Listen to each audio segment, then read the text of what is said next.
Hello दोस्तों, आज मैं आप सभी लोगों को अपनी कहानी सुनाने वाला हूँ। मेरा नाम रमेश है और सन 1990 में मैं आगरा के एक छोटे से गांव से अपना ऑटो लेकर के अपने पूरे ही परिवार समेत मैं बॉम्बे आ गया था। और मुझे आए हुए सिर्फ 2 महीने ही गुजरे थे। मैं गली और नुक्कड़ को सही ढंग से पहचानता नहीं था, इसलिए सवारी को लेने के चक्कर में मैं एक ऐसी सुनसान गली के अंदर उस दौरान घुस गया था जहां पे चारों ही तरफ सिर्फ सन्नाटा था। आसपास के घर बिल्कुल बंजर हो चुके थे, दुकानें बंद थी, घर जर्जर हो चुके थे।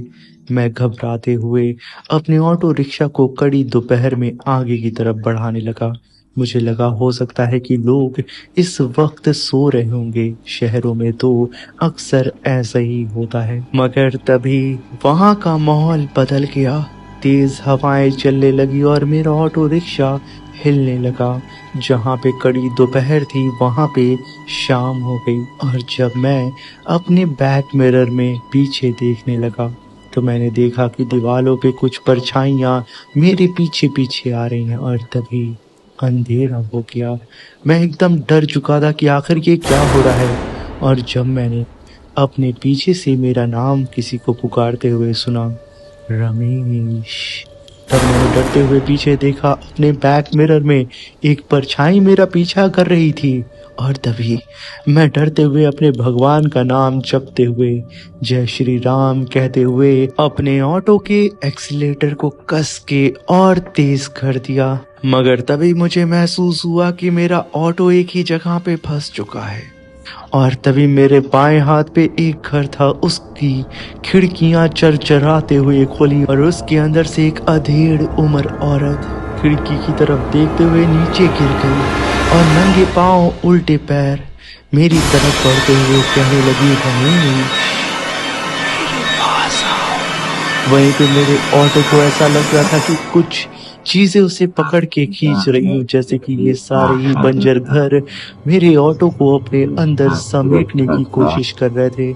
मैंने पूरी जी जान लगा करके और उसी वक्त मेरी धड़कनें तेज हो गई और मैं वहीं पे अपना सुध बुध खो दिया। मुझे लगा कि मैं अपने परिवार को देख नहीं पाऊंगा, मगर उसी समय मेरे डैशबोर्ड पे मेरे भगवान की तस्वीर पड़ी थी, जो कि मुझे इस संकट से खींच करके खुद अपने आप बाहर निकाल रहे थे। और जब मैं वहां पे हल्का हल्का होश में आने लगा तो मुझे मेरे भगवान मेरे सामने नजर आए, जो कि मुझे इस संकट से बाहर निकाल रहे थे। भला हो मेरी पत्नी का, जिसने मेरी ऑटो के अंदर मेरे भगवान की तस्वीर को रख दिया था, वरना आज पता नहीं क्या होता मेरे साथ। मैं अपने परिवार से भी मिल पाता या नहीं।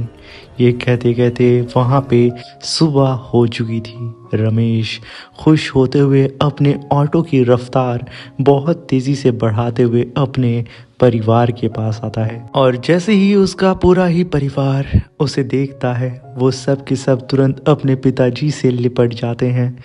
रमेश की खुशी का यहाँ पे ठिकाना नहीं होता है। वहीं पे रमेश सोच रहा होता है कि अगर वो उस भयानक भरी गली में फंस गया होता, वो अगर उन आत्माओं का निवाला बन गया होता तो क्या होता उसके साथ। रमेश इन सभी चीजों को सोच करके आज भी डर के सहम जाता है। और इसी के साथ हमारी कहानी भी यहाँ पे समाप्त होती है।